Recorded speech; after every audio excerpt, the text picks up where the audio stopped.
Hi மக்களே, இன்னைக்கு காணும் பொங்கல். எங்கள் வீட்டில் வந்து மட்டன் தான். நேற்று சொன்ன பற்றியெல்லாம் அதே மாதிரி மட்டன் தான் வாங்கியிருக்கு. இதை வந்து நான் பாதி இன்னைக்கு குழம்பு மாதிரியே, நாளைக்கு பசங்களுக்கு கொஞ்சமாக பிரியாணி மாதிரியே செஞ்சு கொடுக்க போகிறேன்.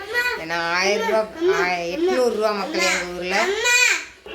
அதனால் 2 நாளாக வச்சு செஞ்சு கொடுக்கணுன்ட்டு பிரிக்க போகிறேன் இப்போ மட்டனை. எல்லாரும் கருப்பு கலர் ஆடு, வெள்ளை கலர் ஆடு அப்படி இப்படின்னு சொல்கிறவன். நம்மளுக்கு அதெல்லாம் ஒன்றுமே தெரியாது. இது என்ன கலர் ஆட்டுலேருந்து வந்திருக்கோ, மட்டன் எப்படி இருக்க போதோ தெரியல. நம்ம செஞ்சு பார்க்கலாம். ஏன்னா இப்படி தான் இருக்குது. இதை வந்து 2ஆக பிரித்து கொஞ்சம் எலும்பு இந்த மாதிரி இருக்கிறது எல்லாத்தையும் இன்றைக்கி குழம்புக்கு எடுக்க போகிறேன். எடுத்துட்டு குழம்பும் சோறம் தான் இன்றைக்கி. இப்போ நம்ம மட்டனை வந்து வேக வைக்க போகிறேன்னா, கொஞ்சோண்டு இஞ்சி பூண்டு பேஸ்ட்டு, மஞ்சள் போட்டு தான் கழுவிருக்கு. அதனால் நான் வந்து மஞ்சள் போடலை, உப்பும் போட்டு வேக வைக்கிறேன். 1 கிளாஸ் லெவலில் தண்ணி ஊற்றுறேன். 1 கிளாஸ் இந்த அளவுக்கு தண்ணி ஊற்றிருக்கேன். இதை இனி 10 விசில் வச்சு இறக்கிற வேண்டியது. இந்த அளவுக்கு சின்ன வெங்காயம் உரித்து வச்சுருக்கேன் மக்களே. அதுக்கப்புறம் வந்து உருளைக்கிழங்கு தான் நிறைய போட போகிறேன். ஏன்னா என் பசங்களுக்கு வந்து உருளைக்கிழங்கு ரொம்ப பிடிக்கும். இந்த அளவுக்கு தான் சின்ன வெங்காயம் இருக்குது. இது உரித்து வச்சு இந்த 2 உருளைக்கிழங்கையும் கட் பண்ணி எடுக்க போகிறேன். மட்டன் குழம்புக்கு வந்து தேங்காய் பேஸ்ட் அரைக்கிறதுக்கு வந்து கொஞ்சோண்டு மிளகு, அப்புறம் கொஞ்சம் தேங்காய், அது கூட நல்லா அரைகிறதுக்கு வந்து வெங்காயம், ஒரு பெரிய வெங்காயத்தில் கொஞ்சோண்டு போட்டு அரைச்சி எடுக்க போகிறேன். ஆல்ரெடி இதில் இஞ்சி பூண்டு அரைச்சது, நல்லா கொஞ்சோண்டு மிளகு,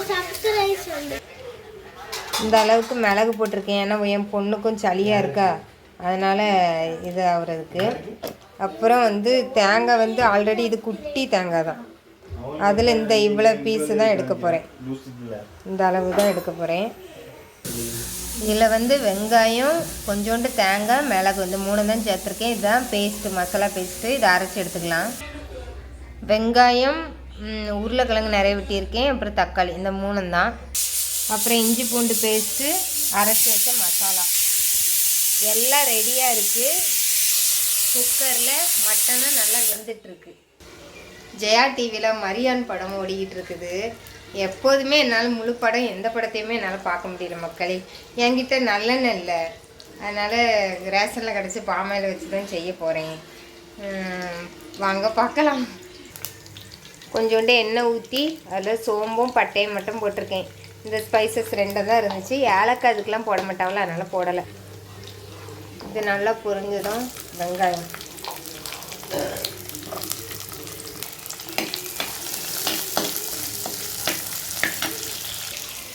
என் பையன் வந்து அம்மா நீங்கள் காரம் அதிகமாக சேர்க்குறிய, அதனால் பச்சை மிளகாய் எதுவுமே போடாதீங்கன்ட்டான். அதனால் நான் இதில் பச்சை மிளகாய் போடல, அதுக்கு பதிலாக வரமிளகாய் தூள் மட்டும் கொஞ்சோண்டு ஆட் பண்ண போகிறேன் மக்களே. நான் வெங்காயம் நல்லா வதங்கினதுக்கப்புறம் இஞ்சி பூண்டு பேஸ்ட்டு போட்டு நல்லா வதக்குனதுக்கப்புறம் உருளைக்கிழங்கு தக்காளி சேர்த்துட்டு மட்டன் சேர்த்துற அப்படிதான்.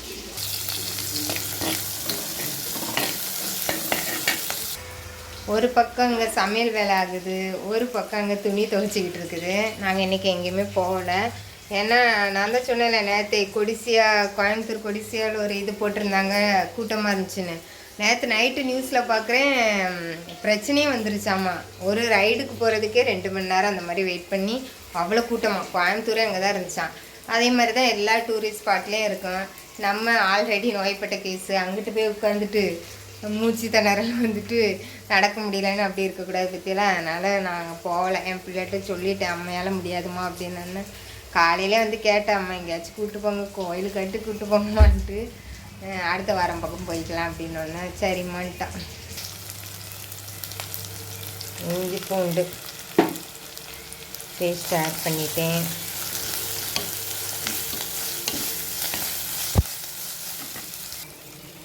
இதுக்கப்புறம் வெட்டி வச்ச உருளைக்கிழங்கு. என் பசங்க உருளைக்கிழங்கு தான் விரும்பி சாப்பிடுவாங்க, அதனால் உருளைக்கிழங்கும் தக்காளியும் சேர்த்து போட்டு ஆட் பண்ண போகிறேன். இப்படிலாம் வதக்கலாமான்னு எனக்குலாம் தெரியாது மக்களே. நம்ம அடிக்கடி மட்டன் வாங்கி சாப்பிட்டா தானே தெரியும். நம்ம சிக்கன் குழம்பு வைக்கிற மாதிரி மட்டன் குழம்பும் வச்சுருவோன்ட்டு வைக்கிறேன், அவ்வளோதான்.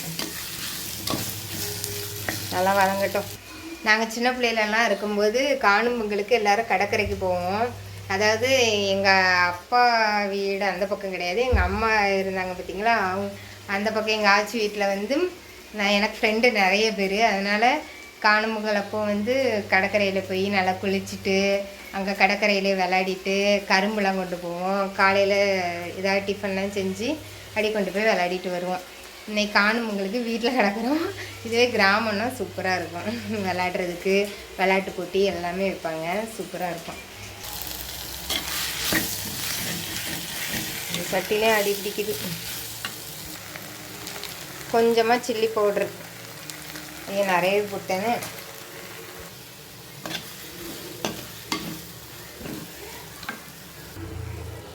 நான் வந்து 1/2 கிலோ இதுக்கு இதுதான் போட சொல்லியிருந்தாங்க, 25 கிராம். அந்த மட்டன் மசாலா எடுத்திருக்கேன், அதையும் போட்டுறேன். எல்லோரும் வந்து அரை பேக்கெட் மசாலா யூஸ் பண்ணாங்கிறாங்க. எனக்கு சமையல்லலாம் அந்த அளவுக்கு எக்ஸ்பர்ட் இல்லை மக்களே. அதனால் இந்த மாதிரி அளவு வச்சு 1/2 கிலோவுக்கு இவ்வளோது யூஸ் பண்ணணும்னு சொன்னாங்கன்னா நான் அதுக்கேற்றால சும்மா போட்டுக்கிடுவேன். இதில் 1/2 கிலோவுக்கு இது தான் யூஸ் பண்ணணுன்னு இருக்குது. அப்புறம் அரைக்கவும் தெரியாதுன்னு வச்சுக்கோங்களேன். 2வது மசாலாலாம் அரைக்க தெரியல. யூடியூப் பார்த்து வேணால் பார்க்கலாம். எல்லோரும் சாம்பார் பொடி தனியாக, குழம்புமிளகாத்தூள் தனியாக, அப்புறம் கறி மசாலா தூள் தனியாலாம் எல்லாம் அரைச்சி வைக்கிறாங்க. நம்மளுக்கு அந்த இது மெஷர்மெண்ட்டெல்லாம் ஒழுங்காக எடுத்து அரைக்க தெரிய மாட்டேங்குது. அது இனி போக போக பழகிடலான்னு வச்சுக்கோங்களேன். அது வரை இந்த பேக்கெட் மசாலாக்களை போட்டு சமாளிக்க வேண்டியதான். மட்டன் வந்து எவ்வளோ அழகாக வெந்திருக்கு பாருங்கள். இந்த குழம்போட நான் ஆட் பண்ணிடுவேன்.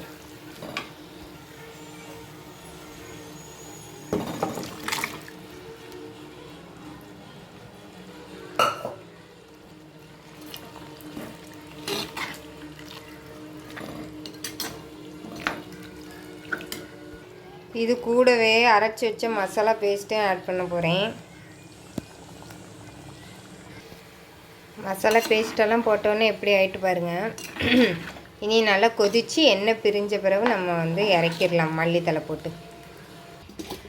எனக்கு என்ன சமையல்னு கேட்பீங்க. எனக்கு நான் ரசம் இருக்குது பற்றியலா, இதை வச்சு அந்த ரசம் இருக்குது பற்றியலா அதை வச்சா ஒரு 2-3 பீஸை வச்சு நான் இன்றைக்கி சாப்பிட்டு முடிச்சிருவேன். நைட்டு சாப்பிட மாட்டேன். என்னைக்காவது ஒரு நாள் அதிகமாக சாப்பாடு இருந்துச்சுன்னா வேறு வழி இல்லாமல் சாப்பிட்டு தான் ஆகணும். எனக்கு மாவு இருக்குது, அதை வச்சு எதையாவது செஞ்சு சாப்பிட்டுக்கிடுவேன் மக்களே. இது முழுக்க எங்கள் கணவருக்காகவும் எங்கள் பசங்களுக்காகவும் தான். ஏன்னா என் பையன்லாம் ரொம்ப ஆசைப்படுவான். சிக்கன் மட்டன் செஞ்சால், மட்டன்லாம் இப்போ தானே இன்றைக்கி தான் வாங்கியிருக்கேனே, இதுக்கு முன்னாடி எப்போ வாங்கினேன்னு தெரியல. எப்போயோ எங்கள் அம்மா சமைச்சு தந்தாங்க, நியூ இயர் இன்றைக்கி சம்திங் தெரில மக்களே. அன்றைக்கி எங்கள் அம்மா சமைச்சு தந்தாங்க. நான் எங்கள் வீட்டில் எடுத்தது இது ரொம்ப வருஷத்துக்கு அப்புறம் இப்போ தான் எடுத்திருக்கேன். நான் எப்போதுமே சமையல் பண்ணேன்னா வந்துக்கங்களேன், இப்போ 1 கிலோ சிக்கன் வாங்கினேன்னா அது முழுசையும் ஏதாவது ஒன்று அப்படின்னு செய்வேன். ஆனால் எங்கள் அம்மா அப்படி கிடையாது. 1 கிலோ சிக்கன் வாங்கினாங்கன்னா அதில் கொஞ்சமாக பிரியாணிக்கு எடுத்து வைப்பாங்க, கொஞ்சமாக குழம்பு வைப்பாங்க, கொஞ்சமாக ஃப்ரை பண்ணுவாங்க, எல்லாமே பண்ணுவாங்க. ஆனால் எனக்கு அந்த மாதிரி வராது. ஆனால் இந்த டைம் நான் ட்ரை பண்ணியிருக்கேன். இப்போ 1 கிலோ மட்டன் ரேட் வச்சு பற்றியலாம். அதனால் அதில் கொஞ்சம் பாதி எடுத்து பிரியாணிக்கும் பாதி குழம்பும் இதுதான் ஃபஸ்ட் டைம் ட்ரை பண்ணியிருக்கேன். ஏன்னா நான் மோஸ்ட்லி சிக்கன் தானே வாங்குவோம். சிக்கனை ஒரே இதாக தான் யூஸ் பண்ணுவேன். எங்கள் அம்மா திட்டுவாங்க, அப்படிலாம் இது பண்ணக்கூடாது, எல்லாமே செஞ்சு சாப்பிடணும் அப்படின்ட்டு. அதை எங்கள் அம்மாட்ட இருந்து கற்றுருக்கேன். சரி, இது நல்லா கொதித்து வேகட்டு. நம்ம கொஞ்ச நேரம் படுத்து கிடப்போம் மக்களே. போய் படப்படன்னு வர ஆரம்பிச்சிட்டு. மக்களே, சூப்பராக குழம்பு ரெடி ஆகிட்டு மக்களே. அம்பிட்டு தான். நம்ம உருளைக்கிழங்கு மட்டும் வெந்துட்டான்னு பார்ப்போம். நான் இன்னும் பார்க்கவே இல்லை. அது வெந்துட்டுன்னா இது பண்ணிட வேண்டியதான். ஐயோ, வெந்துட்டு நல்லா உடனே பஞ்சா போயிட்டு. அவ்வளோதான், சுவையான மட்டன் குழம்பு ரெடி என்னோடய ஸ்டைலில். என் பையனுக்கு தான் சாப்பாடு போடுறேன் ஃபஸ்ட்டு. அவனுக்கு உருளைக்கிழங்கு தான் வேணுமா நிறைய போட்டு கொஞ்சோண்டு குழம்பு ஊற்றிருக்கேன். நிறையவே ஊற்றிட்டேன்னு நினைக்கிறேன். இது எங்கள் ஹஸ்பண்டுக்காக போட்டது. இது என் தம்பிக்காக. அவன் பீஸெல்லாம் எதிர்பார்த்தா அவ்வளோ இதெல்லாம் இருக்காது. எங்கள் வீட்டு கேஸுகளே சாப்பிட்ருக்கோம். அதனால் தம்பிக்கு ஊற்றியாச்சு. நல்லா சாப்பிட்டாச்சு. கொஞ்ச நேரம் ரெஸ்ட் எடுத்துகிட்டு துணி ஒரு சமைக்கு இருக்குது, எல்லாத்தையும் அலசி காயப்பட போன மக்களே. பாய் மக்களே, எல்லோரும் நல்லா சுற்றி பார்த்து காணும் பொங்கலை சந்தோஷமாக கொண்டாடுங்க.